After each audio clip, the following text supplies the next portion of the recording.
Hey guys, hello, I'm Goose. Nice to see you again on the Clips channel. Welcome back for video number 2. Say, guys, did you ever grow up without a dad? I know I did once, and it certainly affected me in many different ways. So now I'm learning how to be a real man, and I think I'm gonna go to TikTok, alright? Let's take a look at some of these and see what we think about some various takes on how to be a proper man. Join us, won't you? And if you like this kind of commentary, then please feel free to slip me a like, and if you want to help me ascend to godhood, then hit subscribe, and we can build an army together to take on the pearly gates and reclaim my throne. Let's get to these TikToks so I can learn how to be a true Alpha Chad Sigma male with real balls and butts and boobies. Wait, boobies? Alright, so it looks like for this first episode, we're gonna go to a woman to see how to be a proper male. I believe her name is Candace Owens, and she's got some pretty interesting takes, so let's get right to it. The best advice you could give a straight white male? This is honestly like the realest question I've ever been asked. More real than, do you think that women should have the ability to choose what they do with their bodies, or how America's going to come back from imminent economic collapse? The realest question for you is, how do young white males make it to manhood in America? I'm skeptical, but I'm willing to hear you out. This is the question that was probably asked by Black Americans anywhere as they came together during times of Jim Crow, and now suddenly... You honestly think that Black Americans were asking how to make it to manhood as or through manhood as a young white male? I'm gonna say doubt on that one. Carry on, Candace. They're openly saying we don't want you because you're a white male. Nobody's been saying that. We're really just trying to counteract the systemic injustice that has been happening that elicits things like, racial discrimination and bias in institutions. So things like affirmative action and things like DEI for some reason. Like it all started because of bias, because of racism, and it was on the part of the white man. So it's not like white men haven't been in power and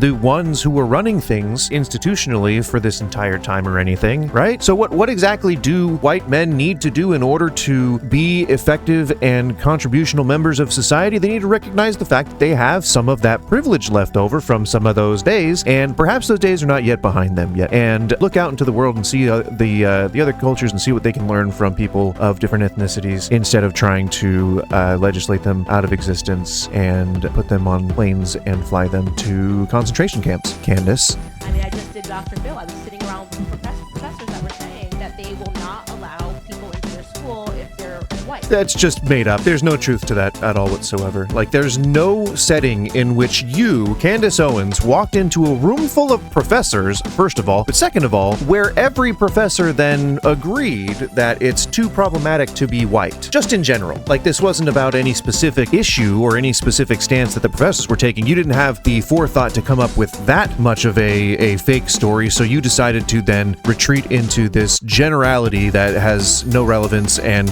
absolutely did not happen. Candace! Not unless you have a very large amount of money to get that business off the ground and maintain it for a long time. We're talking upwards of 250 to $1 million here. And if you don't have generational wealth, if you're not getting like a big inheritance, or if you don't make a big windfall very quickly, aren't one of the lucky few who do that, then you probably will never be an entrepreneur. You probably will never have an open and maintain a business. That's the American dream at work, buddy. It works that way by design. It is for the oldest, richest families. It's not for the everyday common man. The most you're going to get is probably a leaf gutter, pyramid scheme, Ponzi scheme franchise, or solar sales, or trying to flip real estate or timeshares or some bullshit, and then fade into existence and then into anonymity as people grow old and forget about you. That is the future that we have to look for if we don't start turning things around. Stop apologizing would be the first thing that I would say. She's saying stop apologizing for being white. I don't think anybody has ever actually formally, I don't think the King of the Whites has ever, I don't think Ted Danson has ever shown up to a symposium and apologized on behalf of all whites. Slavery, not even being the least among them. I mean, we're talking the Crusades, we're talking the Inquisitions, we're talking, I mean, these guys were the conquistadors back in the day, so we're talking like genocides, ethnic cleansings. I mean, you name it. White men have been responsible for it, and that isn't even a sales pitch. That's just the whole deal. Get it? It was a joke about deals. I hate myself. Stop apologizing when you do nothing wrong. Stop apologizing for being white, for the systemic racism that your ancestors both built and perpetrated and maintained on behalf of you, the coming generation. Stop apologizing for that. Stop apologizing for that. You don't need to have empathy. You don't need to have sympathy for these people whose families continue to face injustice into this day. No! Stop apologizing. We don't need to operate together as a society. Hell no! What do you think civilization's for? You think it's for people to get together, learn from each other? And that is the first thing that weakens a person, is saying stuff that you don't mean. It doesn't just weaken the individual, it weakens society at large. Damn, Candace, you really should be just saying that looking into a mirror, my friend. Candace. I don't think that Candace Owens knows fuck all about what she's talking about, and if she does, then she's an evil person, and nobody should ever be taking advice from her ever about anything. And that's about all I have to say about that. Let's move on to the next one. Let's find out what this gentleman has to say. So that the caption says, "If you're a man, do this to win." You're a man. I am a man. Learn how to fight. Why do men need to learn how to fight? I get how you could see that because we still have armies and we still go to war and stuff like that. So I get it. Learn how to fight. Okay, fight for your country, fight for your family, what? Fight morally, what? Learn how to shoot. Oh, okay, we're moving on. Learn how to shoot. Okay, not everyone has to learn how to shoot. I don't think that that's really necessary. Joe Bob, living in the farm in upstate Nebraska, does not need to know how to handle a firearm. It's never a bad idea to have survival skills. I completely understand. Second Amendment rights notwithstanding, I think it's a good thing to want to be able to defend your family, but you don't always have to learn how to shoot. You don't always have to learn how to shoot. You can live and die comfortably without ever having shot a gun, as most people do.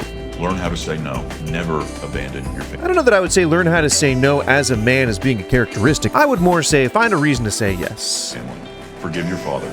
Build business. Do not, okay, that's bad advice. Definitely bad advice. Do not forgive people who are being toxic to you. If you grew up in a toxic environment with a parent who is bad enough to you to have cut them off at some point, don't forgive them without a true and honest capitulation, apology, rebuilding of bridges, all that kind of stuff, and probably a lot of therapy, I would say, is in order for that kind of relationship reclaiming. Businesses.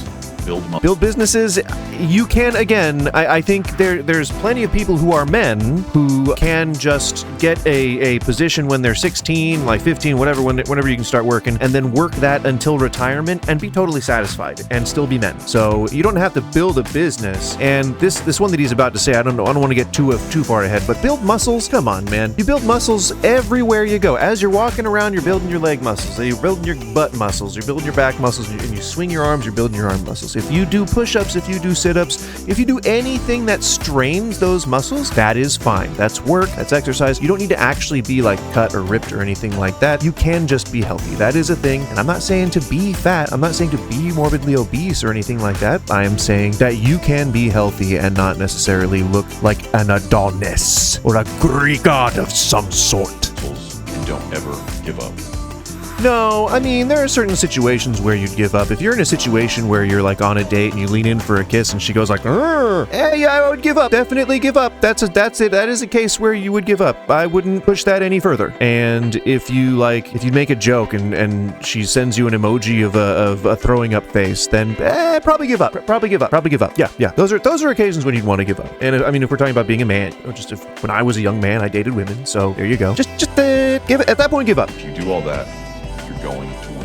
But win at what? At life? Anyway, I didn't rate the first one. We're going to say 3 out of 10. I'll rate this one 2 out of 10. Bad advice. Very general. So the final video comes to us from seemingly a doctor. Let's see what a medical professional has for advice about good mental health for men, for men that are growing up and trying to learn in this environment where we're all struggling. We're all trying to learn how to just be people, you know? Let's learn what this doctor has to say. Touching your girlfriend's buttocks can make you live longer, and it's not a question of desire. I'm sorry? It is a fundamental biological need for your nervous system. Some men would agree. There is a reason why there are significant others, right? Like, it's not. That's just nature. You know, if you're being honest. Primitive biology dictates to us that contact with soft tissue is the fastest way to send a signal of safety to the male brain. Oh man, so you got to distract yourself. You have to become dumb in order to be happy. I'm gonna say I don't think that you're a medical professional after all. I think think that you've lied to me, sir. I think that your credentials have been fabricated, and I don't think that you should be giving medical advice. It releases a strong dose of oxytocin At least you know a word. to channel your stress toward a source of safety. In her butt? Again, you know, I'm gonna stop you there. Some men are gonna agree with all of this. Just adjust it for poetry's sake. Gentlemen,